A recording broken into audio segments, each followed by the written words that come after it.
How do you respond to Republicans who try to paint you and your party as anti-police? They're lying. They're lying. Haven't you heard? They're lying. There's no truth in that at all. Well, let's go to the police. Joining me now, Angel Maysonet joins our show again. He's a retired NYPD detective and a JTTF task force officer. Angel, don't you remember all those Republicans calling for funding the police last year? Not a one. Every Democrat governor of a state, every Democrat mayor of a city.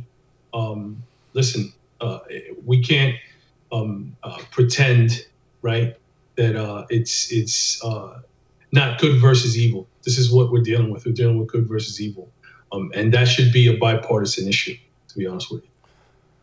It should be. It's clearly not, and I suppose we can get into that a little later, why I think it's not. But, Angel, I'm glad you brought up about the mayors and governors, because this is what I'm starting to see from Democrats now. They're saying things like, well, yeah, it was Ilhan Omar and AOC. No, it wasn't. It was every single one of you with those stupid marches and cutting police budgets. It was every single one of these scumbags, and now they're acting like, it's just the two nutballs.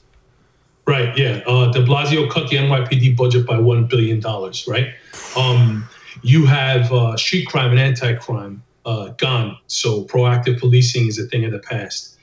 Places like Portland, Seattle, San Francisco constantly cutting budgets. LA, right? LAPD's budget was cut. Their sex crimes unit had to be disbanded because they didn't have enough money.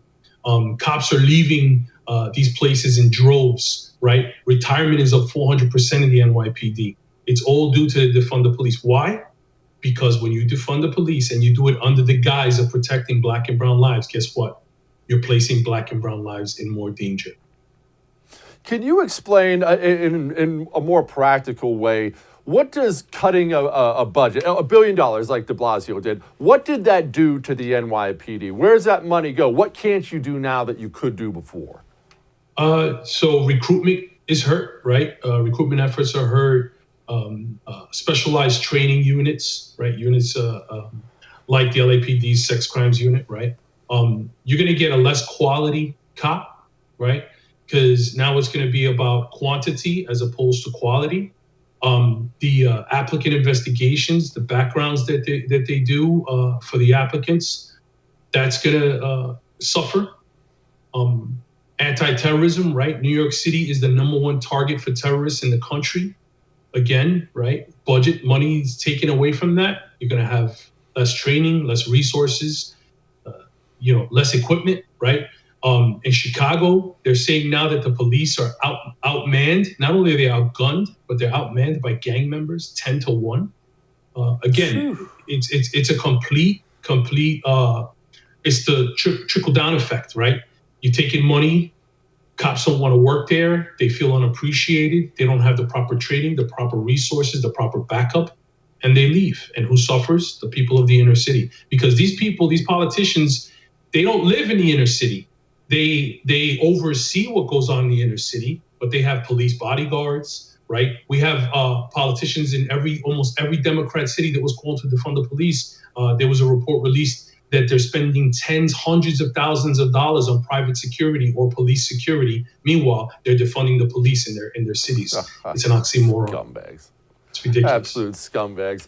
Angel, how bad is it in New York right now? I visit all the time. I go there probably once every 3 weeks, once every month or so. And it seems because I have that little separation, every time I go back, it's worse and worse and worse. It's not just internet videos. I want people to know it's not good there. How bad is it? Shootings up 104%, homicides up 45%. Look at this individual, right? The savage on video attacking that person, that victim. It's disgusting, right? It's scary. And you know what? The cops can't not do nothing, right? They can't not do anything, right? I love when people say, well, the cops should just put their blinders on and not do anything. You can't, because we don't do the job to protect these criminals, right? That's the politicians. The politicians protect the criminals. We're there to protect the innocent. We're there to protect the children and the elderly. And things like this are happening because of these bail reform laws, right? These pearl clutching, virtue signaling politicians and these rogue judges and these district attorneys, that want to, under the guise of, social justice, they want to let black and brown criminals out of jail with no accountability, and they're shoving them back into black and brown communities. And look at the victims. 95% of homicide victims in New York City are black and brown, and 95% of the perpetrators who kill them are also black and brown. What does that tell you?